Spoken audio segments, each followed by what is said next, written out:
Well, greetings everyone. I'm back here in the Hornet Hive because when I came in here, there's a big ass spider web. I'm still covered in it. There's a big ass spider web everywhere right here. I know you can't see it or feel it, but Jesus Christ. No smoking, but that's not going to stop me from giving a review of the Sparkling Ice Starburst Strawberry. Pulled this bitch out the freezer. We're going to get into that. And also we're going to be speaking about a horrorcore classic, Insane Poetry's Grim Reality from 1992. Yes, I have it on wax. Some asshole split it all to shit, but I've always had my OG CD copy. So, enough about that. Let's get into this, because I tried the cherry, sort of mid, not gonna lie to you. Tried the lemon, which is my least favorite Starburst candy. It was really good, actually. Best one so far, so I have no expectations for this shit. It's probably gonna be really bad. I don't like the strawberry ones either. These are pretty good though. I mean, when I seen these, I about shit fucking like cactus out my dick, you bet. So we'll go ahead and give it a try. Hopefully this will quench my thirst for cigarette.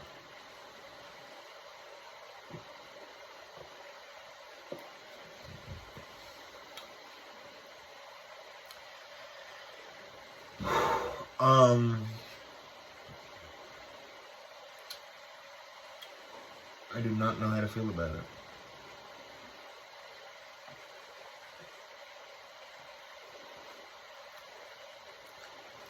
It's really weird. It's like it tastes too much. Like far too much like an actual Starburst that is strawberry flavored. And I mean with the lemon one, it was like, it did taste like a lemon Starburst, but it was just a very different type of beast. This, I don't know if I should have let it freeze. I don't know. I'll reluctantly take about another sip of this, and we're going to probably discard this, to tell you the truth. My guitar wants to kill your mother. This is just no good. I mean, I think the cherry was better. And the cherry wasn't shit. So, anyways, Insane Poetry's Grim Reality from 1992. Not many albums are really considered classic, so to speak, in horrorcore terms. I mean, you have more than a handful that are really, really good. And this is one that I don't see come up really near enough at all. 92 was a wicked year for horrorcore, pun intended, of course. Esham came out. You know, countless artists, especially Ghetto Boys, well, they recorded a lot of their horrorcore stuff, 91 prior to this. But there was a ton of horrorcore stuff that came out, you know, Gangsta Nip especially.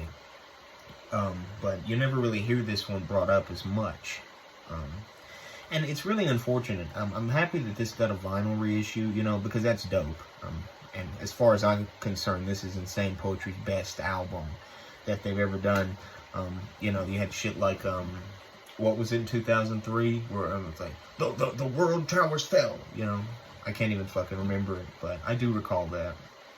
And for conceptual albums, this one is really, really great. I mean, there's a story that follows through, not necessarily a full frontal, you know, fully fleshed out story, but it is there. And it is really thought out. I mean, some of these topics are handled in pretty similar veins, and it's really interesting. I mean, there's some really great storytelling tracks on here, and there's some really weird ones, some moments that make your skin kind of crawl a little bit, though this is probably aged a little bit for the worst. I still really enjoy it.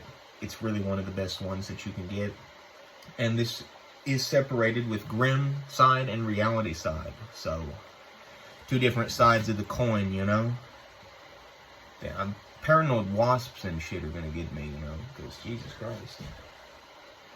Should be round, bro. Should be around. And also, figured, fuck it, you know? Well, I can't smoke cigarettes since I have a medical condition. I can hit this.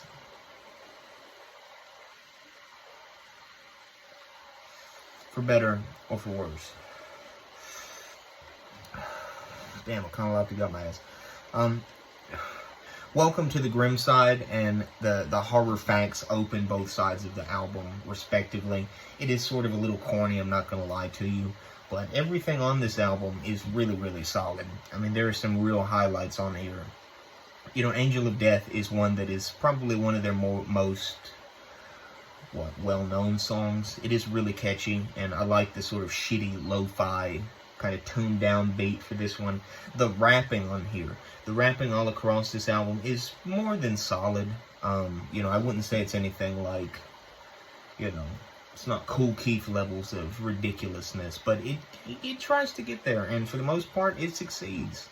Because some of the tracks on here are definitely ridiculous. You know, Stalking with the Nightbreed is a crazy one. The House That Dripped Blood has some really ridiculous lyrics. I like Six in the Chamber, and One Careless Moment is probably one of the most absurd rap songs I've ever heard. All the beats on here are really sort of shitty sounding, sort of lo-fi, and I'm really attracted to that naturally, you know. Maybe I just have an ear for it or something like that, but music in that particular vein, especially hip-hop, really speaks out to me. So, of course, I instantly fell in love with this album when I heard it. There are some more almost sentimental cuts on this album. Like, there's a track on here, what's it called? It's been a while, forgive me, y'all. Till Death Do Us Part is one that always gives me chills. It's sort of a psychotic love song, love song, yeah, an LL Cool J song if it was good. Like a psychotic love rap song that ends with, I'm not going to spoil the ending, but you should really check it out. Oh, fuck me. But it ends really chillingly, and, I mean, it may be one of my favorite hip-hop tracks ever.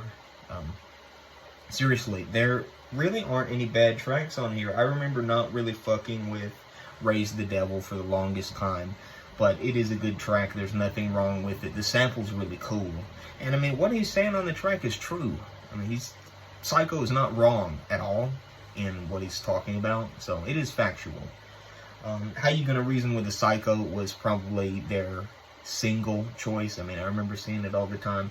Not my favorite song. It is pretty good, and it makes sense why they would choose it for a single, but in retrospect, it does make sense why, you know, the band didn't pick up or take off like they should have, you know.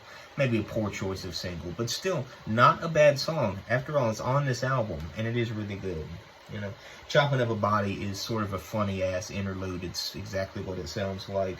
If Rhymes Could Kill, that's one that I definitely remember not liking as much, but every song on this album is good, and I wouldn't encourage anyone to skip a single one, honestly. Grim Reality, the title track, is especially true. Everything that Psycho talks about on the track is basically, I mean, spot on. He's just doing fact after fact after fact, basically. And I mean, he's not wrong at all. And the bitchin' beat and samples, it's just really, really good. And some of the features on here, there aren't very many. Stalking with the Nightbreed features Joe Cooley and a lot of the guys from, what's it called? What's that group that, Cool Kid, I can't remember, but they were in there. And it took me a long time to realize it was those guys. So, very fucking awesome.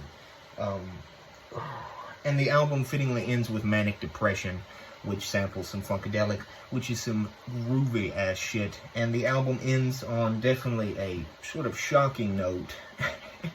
If you've heard the album before, you know exactly what I mean. And it's more relevant today now than it ever was, you know. You know, whenever I'm out in public, I have to worry about two things. Getting raped, and if I'm going to get shot. And the end of this album is, it's one of those things, you know, playing out. So, if you ever wanted to get more into some horrorcore, and if you want to know a classic album in the horrorcore genre, check out Grim Reality by Insane Poetry from 1992. One of the best horrorcore albums in the genre. Definitely underrated. I definitely don't hear many people talk about Insane Poetry as much, regardless of what they did later. That debut album is bitchin', and that is undeniable. That's why it got an issue press on wax again. So, if you want some more of that horrorcore, sort of, you know, spooky bullshit, give Insane Poetry a try. And in the next video, I'll probably do some more Esham reviews. I don't know. We'll play it by ear. But that's that. And fuck the Starburst Strawberry.